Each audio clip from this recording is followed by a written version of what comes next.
bahasanya Pramudia Anantatur kan kayak gitu. Kehadiran keadilan di bumi manusia ini eh, harus kayak gimana dan harus seperti apa, memang akhirnya sistem yang harus kita rubah gitu ya, atau mindset lah. Jadi ini tuh eh, udah carut, udah gimana ya, udah terlalu banyak itu. Tapi kalau teman-teman melihat KPKN video, KPKN game itu, ya keterangan para 75 anggota KPK yang nggak lolos itu, ya berapa persen lagi selesai gitu kasus korupsi di Indonesia. Cuma saya melihat apa memang ini akhirnya di set oleh oligarki. Oligarki itu eh, apa? eh, Pengusaha atau pemilik modal yang bisa mengontrol, atau orang yang sedikit yang bisa mengontrol negara ini gitu.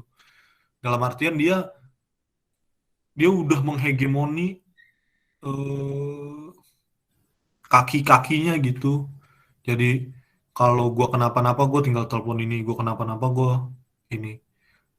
Ini ngeganggu usaha usaha gue nih, gue telepon ini. Akhirnya kebijakan berubah. Akhirnya yang masuk penjara yang kementeriannya gitu kan. Kayak Edi Prabowo itu, karena itu sempat sempat rame di Twitter, dia berdebat dengan Susi Pujiastuti gitu kan. Jadi apa, dia debat lah di Tweet War gitu ya. Rame dia buat aturan tentang benih lobster, tapi aturan di bawahnya, aturan eh, ininya nggak dibentuk gitu. Terus dia, wah ini udah mulai-mulai arahnya udah mulai salah gitu ya di Prabowo. Ini kayak orang yang nggak paham juga, yang akhirnya masuk juga dia gitu kan. Yang akhirnya kalau kita ngelihat kasat mata, ini orang siapa sih yang ngajarin gitu, kok bisa dia melakukan hal kayak gitu gitu. Jadi itu sempat ramai dulu kalau di Prabowo. Nah, eh, hukum yang di adil ini ya itu tadi kan, kita nggak bisa melihat sistem yang terus-terusan kayak gini gitu. Ya perilaku pejabatnya harus dirubah, terus sistem yang eh, kalau saya ngeliat, karena saya di 2019 sempat dorong anggota dewan yang akhirnya nggak jadi juga gitu. Jadi maksud saya bahwa sistem yang harus dirubah, sistem pemilihannya gitu. Sistem pemilihan, sistem pemilu kita tuh, lu mau dapat kursi ya lu harus ongkosnya gede. Itu mau dapat jabatan ya harus buang-buang duit dulu. Dan masyarakatnya masih mau itu. Jadi eh, satu fotokopi KTP dibayarin berapa gitu. Dibayarin berapa? 100.000 atau 50.000 atau 70.000.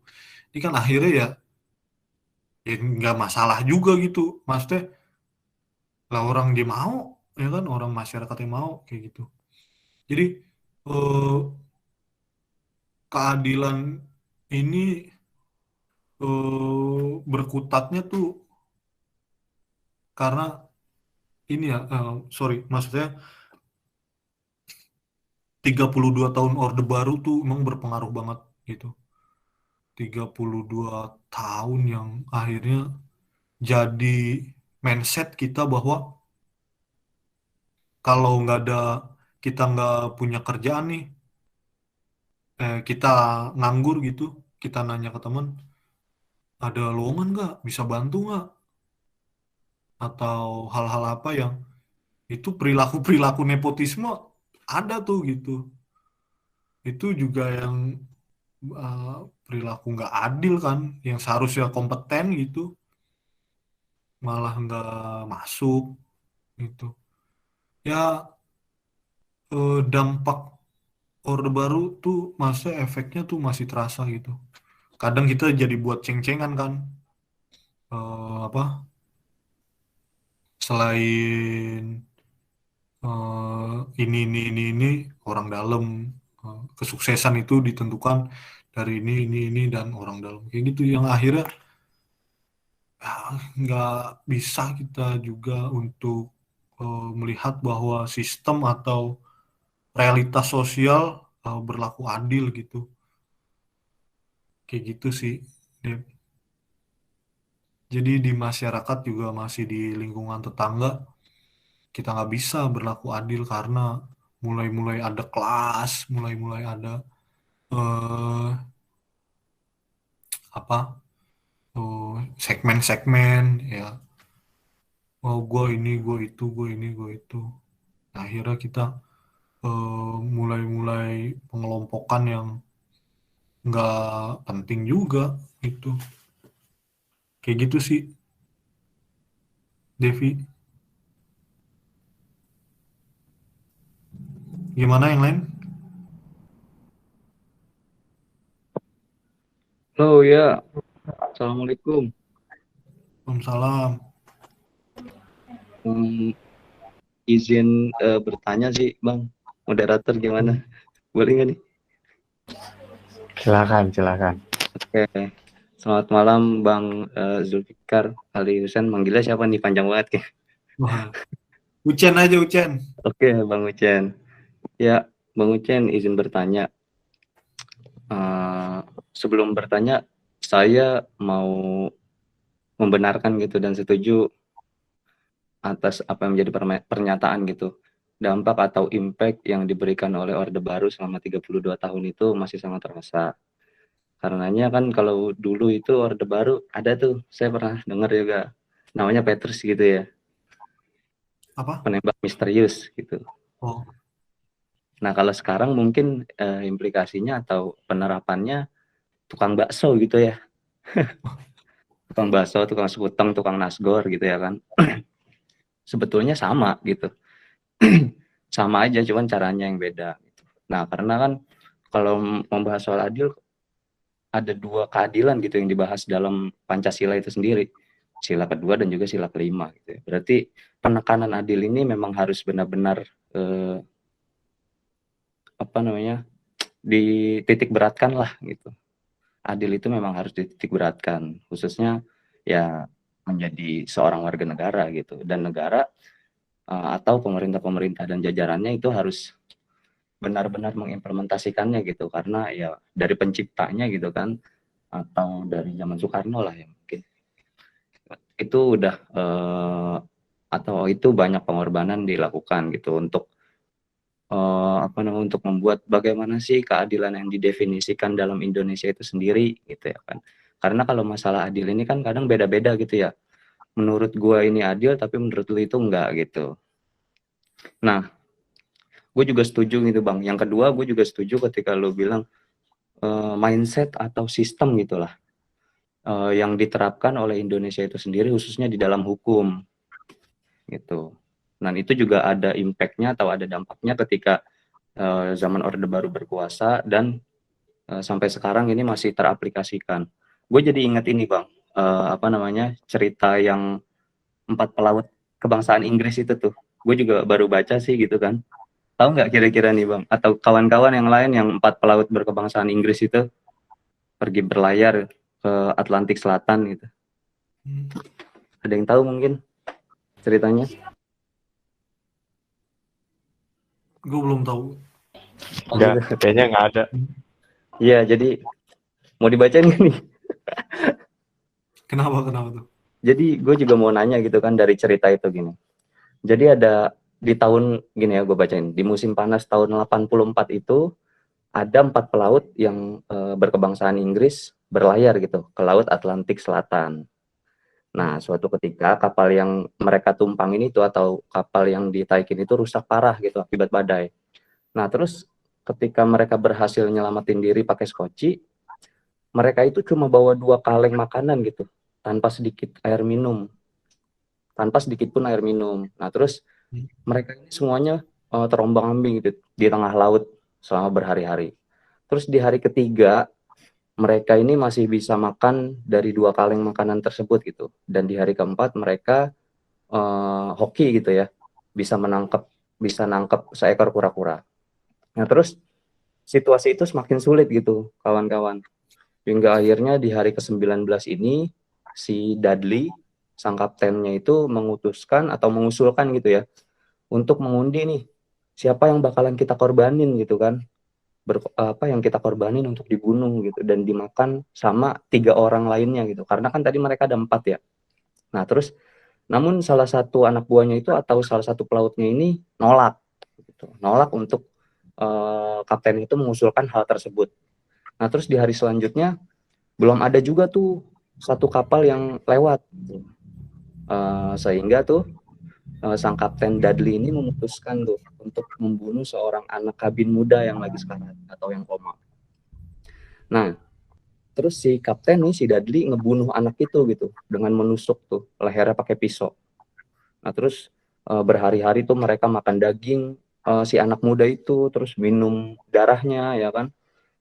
Lanjutnya tepat di hari yang ke-24 itu saat lagi nyantap makanan ya kan, yang ini nih nyantap makanan yang dari daging si anak kabin itu ada kapal tuh lewat dan terus mereka tuh diselamatin. Nah, jadi gitu cerita perjuangan mereka itu untuk bertahan hidup cepat gitu kan tersebar gitu kan dan ramai diperbincangkan gitu sehingga pada suatu waktu itu mereka dituntut di pengadilan gitu atas dugaan pembunuhan atau kanibalisme.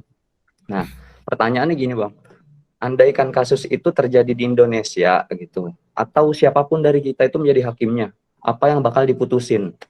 Pertama, kalau misalnya Anda atau kawan-kawan itu membenarkan tindakan itu gitu kan, dengan alasan ya lebih baik kita ngorbanin satu orang dong demi keberlangsungan hidup kita atau hidup 3 orang itu daripada semuanya mati gitu kan, atau Anda itu nggak membenarkan pembunuhan atas anak kabin itu karena Anda itu nggak menghormati hak individu untuk memilih gitu kan, atau iya benar, hak individual untuk memilih. Nah, jadi apa yang bakalan Anda lakukan ketika Anda atau kawan-kawan ini menjadi hakim gitu di pengadilan tersebut? Nah, mungkin itu, Bang. Nah, kalau apa? Kalau saya melihat bahwa maksudnya duduk perkaranya adalah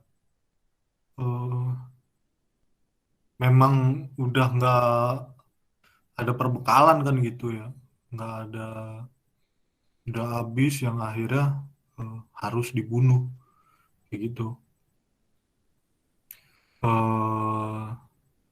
Apa? Bukan berarti eh, nggak apa? Bukan berarti nggak ngebunuh akhirnya eh, selamat juga nggak kan gitu. Jadi kalau saya itu pada duduk perkaranya ya memang eh, apa? Ya nggak masalah ngorbanin satu orang untuk eh, keberlangsungan ke depannya gitu, keberlangsungan 3 orang itu. Gitu. Jadi hmm, apa adil ini kan yang tadi akhirnya mungkin menurut eh, apa menurut orang itu nggak adil, menurut yang satunya adil itu. Jadi adil ini itu tadi bebas nilai kayak gitu ya. kalau saya jadi hakimnya, saya bukan langsung saya maksudnya, saya berpandangan itu tadi, bahwa harus eh, ya nggak usah dihukum lah ya, kayak gitu sih paling, Erul. Oh iya Bang, terima kasih Bang. Hmm. Berarti maksudnya nggak harus dihukum gitu ya Bang ya? Tadi apa Iya. namanya? Oh Si pelakunya gitu ya. iya. Oh, saya ngeliatnya sih kayak gitu. Apa ya, sama halnya, apa, anak, entah apa ya, analoginya gimana, eh saya mengkomparasiin kayak ini sih, apa, ketika ada bank konvensional dan bank eh, syariah gitu, walaupun bank syariah ini sebenarnya sama aja, tapi kan menyelamatkan beberapa aspek kayak gitulah. Saya mengkomparasikannya ya, tapi entah apa, sama atau enggak gitu. Cuma saya melihatnya bahwa ketika tiga orang ini, ketika enggak dibunuh akhirnya semua meninggal ya, eh, ya mungkin udah nggak ada kehidupan lagi gitu kan, kayak gitu sih. Eh, Memang kalau bicara adil nih, yang lagi eh, panas atau hype di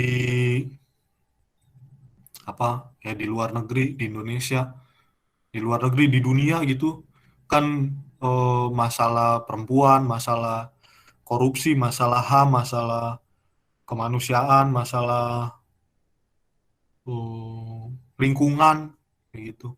Lima hal itu ya. Jadi eh, apa yang lagi digencarin sih, dan saya di eh, apa saya ikut organisasi itu yang Extinction Rebellion itu, eh, itu tuh organisasi komunitas lah. Itu jadi dari Inggris dia awalnya, bukan Greta Thunberg, bukan yang perempuan itu ya. Kalau perempuan itu Frieder Future, itu dari Scotland kalau nggak salah. Nah, Extinction Rebellion ini fokus ke perubahan iklim, kayak gitu. Jadi perubahan iklim ini yang ngelihat bahwa akan menghancurkan umat manusia gitu, kebakaran hutan, banjir, gempa, badai, dan lain-lain. Kebakaran tuh udah mulai tuh di Turki, di Yunani, di mana lagi, kayak gitu. Dan akhirnya keadilan kita terhadap lingkungan kan eh, di di apa dipertanyakan juga gitu. Maksudnya akhirnya kita nih eh, berperilaku adil nggak terhadap eh, lingkungan kita gitu, atau kita sebagai egosentris, yang akhirnya manusia, kita manusia, kita nggak usah mikirin tuh hal-hal lain gitu. Udah yang penting gua ngebangun aja nih rumah, ngebangun aja, ngembangin infrastruktur apa, jalanan, komodo dihias yang akhirnya merusak vegetasi, merusak hal-hal lain kayak gitu, dan akhirnya berdampak pada diri kita gitu, berdampak pada lingkungan sekitar kita. Dan akhirnya dari perilaku konsumtif itu semua, eh, ini saya pernah mempertanyakan hal tersebut di forum diskus-diskus anak lingkungan ya. Jadi semakin banyak, eh, akhirnya semakin banyak manusia, semakin mempercepat kiamat gitu. Yang ya karena kita udah kemaruk aja gitu. Oh, pen ini, makan ini, pen ini, bangun ini, bangun ini, bangun ini. Kita nggak tahu tuh yang akhirnya berdampak gitu, yang ya mungkin secara teks bahwa eh, apa kiamat itu matahari sejengkal ya, kan panas banget. Ya mungkin bisa aja karena kebakaran hutan yang akhirnya memang panas banget gitu, yang akhirnya kita gosong, yang akhirnya ya mungkin itu kiamat secara eh, tersirat, bukan tersurat gitu, bukan teksnya, tapi konteksnya bahwa benar-benar sama kayak panasnya matahari. Ya mungkin kayak gitulah. Maksud saya ya akhirnya eh, dan di situ juga bukan cuma maksudnya di komunitas Extinction Rebellion itu bukan cuma eh, ke diri kita sendiri tapi juga ke pemerintah yang mana nih, ayo dong serius dong terhadap darurat iklim, terhadap perkembangan perubahan iklim ini gitu.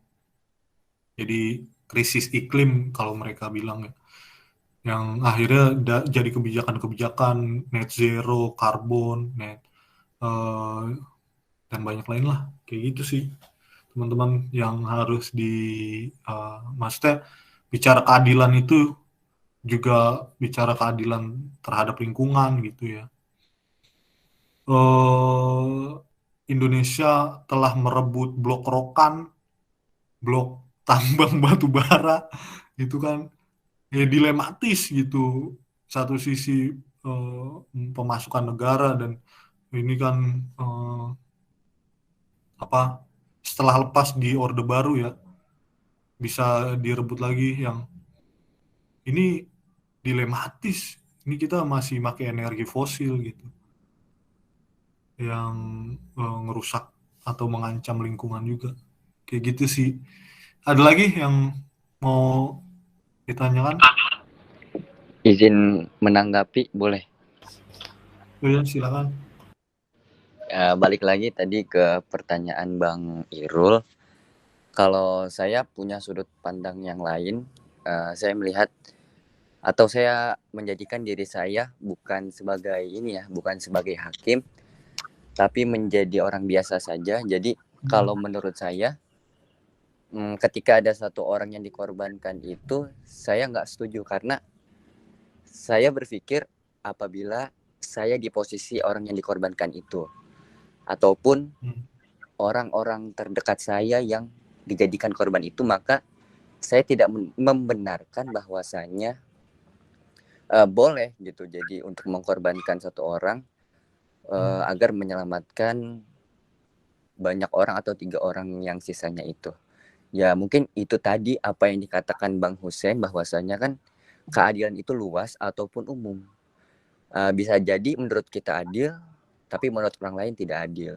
Menurut orang lain adil, tapi menurut kita itu tidak adil. Mungkin itu adil yang dimaksud juga dengan Bang Hussein itu gitu. Kalau menurut saya ya nggak bisa diterima gitu, karena mikirnya kalau kita yang di posisi itu ataupun orang-orang yang terdekat kita gitu. Terima kasih. Iya, jadi saya perhatikan betul diksi-diksinya ya. Jadi bahwa itu sudah dimakan dan dia dihukum, masuk pengadilan lah, masuk meja hijau, yang udah berapa tahun kan akhirnya ya udah lama nggak tersiar kabarnya, akhirnya dia tersiar selamat gara-gara bunuh temannya, yang akhirnya dia diadili bahwa dia telah membunuh orang gitu. Dan uh, ya saya pun maksudnya saya pun melihat melihat itu dengan positioning si orang itu yang memang kalau ditariknya ke, maksudnya dikomparasikan dengan kasus HAM gitu ya memang eh, nggak diberlakuin gitu ya.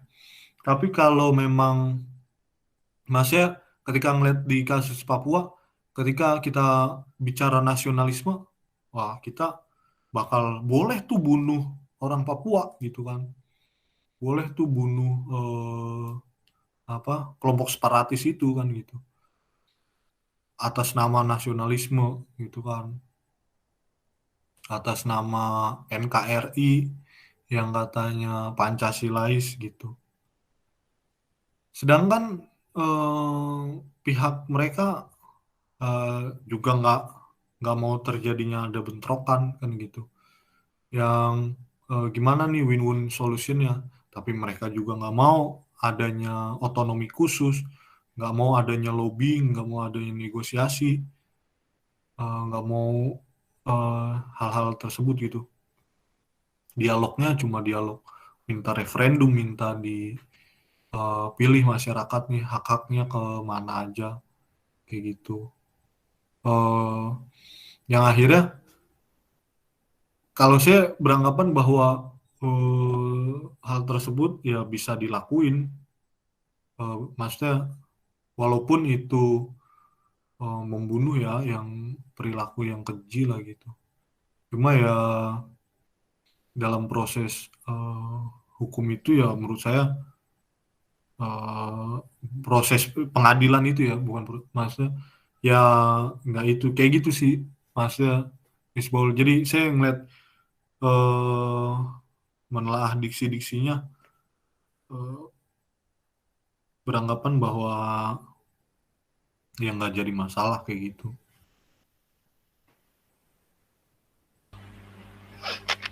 Oke, mungkin ini yang terakhir kali Bang ya. Devi katanya ingin menanggapi katanya Bang. Sebelum kita Oh, tutup pembahasan kita malam hari ini. Silakan Devi. Terima kasih, Kak. Sebelumnya yang masih tentang pertanyaan Bang Irul tadi, kan terkait pembunuhan itu ya, misalnya walaupun terdesak gitu, kita membunuh temannya gitu. Kalau dari pandangan aku setuju sama yang tadi Kak disampaikan sama yang kamu Misbahul ya. Itu walaupun aku misalnya di posisi dari hakimnya gitu, aku pun pasti juga mengadili gitu, karena alasannya ini walaupun walaupun mereka terdesak, tapi nggak harus sampai mereka tuh membunuh gitu. Kalau membunuh pun, kalau emang setuju dari orangnya itu, misalnya untuk bersedia dikorbanin buat teman-temannya gitu, itu nggak masalah. Cuman kalau emang mereka sendiri yang membunuh, tapi tanpa ada kemauan dari orang yang ingin membunuh ini, itu salah gitu. Dan harus juga walaupun dihukum, cuman nggak akan memberatkan karena mereka juga kan diringankan pada posisi mereka gitu yang terdesak gitu. Kalau menurut aku sih kayak gitu Pak pandangannya. Nah, iya ya, iya apa bahwa diversity, maksudnya keberagaman atau perbedaan yang nggak jadi ini ya, tapi eh, apa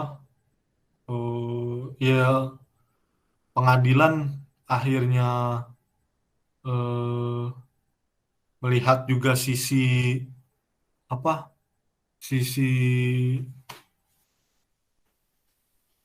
ke ke apa ya, eh,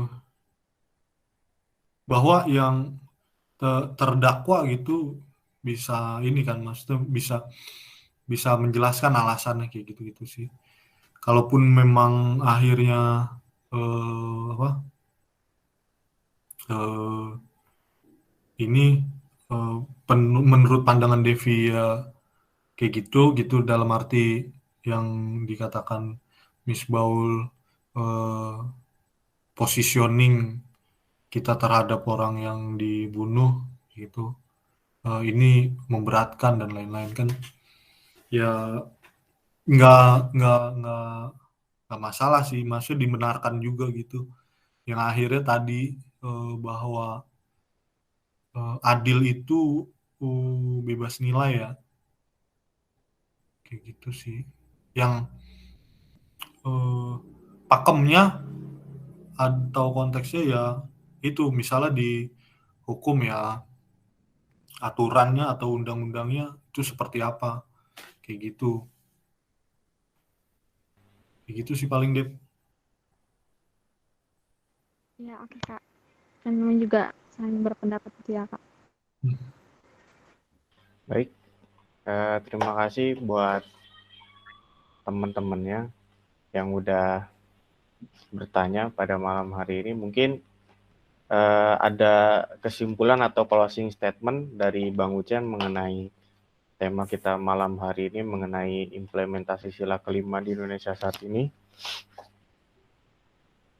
Ya, jadi implementasi sila kelima di Indonesia pada saat ini eh, berperilaku adilah kita sejak dalam pikiran, dan ketika ada perilaku tidak adil maka eh, kita harus menegakkan keadilan tersebut gitu. Panji-panji keadilan juga harus tegak gitu.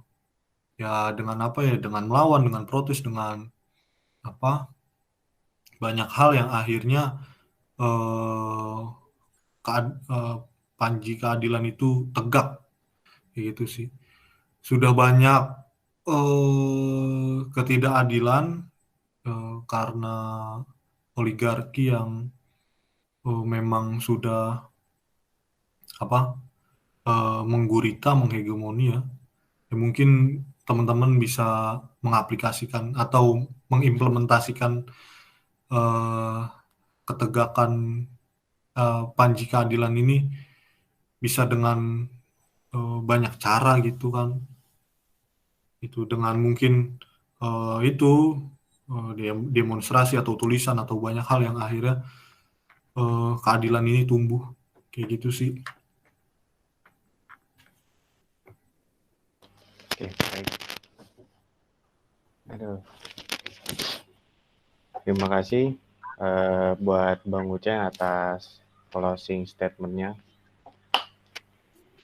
Dan juga saya ucapkan terima kasih sebesar-besarnya buat teman-teman semua yang pada malam hari ini telah berkesempatan untuk hadir dalam acara kita, yaitu follow up BEM-FAI Show dengan tema implementasi sila kelima di Indonesia saat ini. Dan juga terima kasih buat pemateri Kanda Bang Husen yang telah Iya, menyempatkan Mak. waktunya buat menjadi pemateri pada malam hari ini. Ya, makasih teman-teman, Ya, makasih Bang Fahri. makasih ya Bang.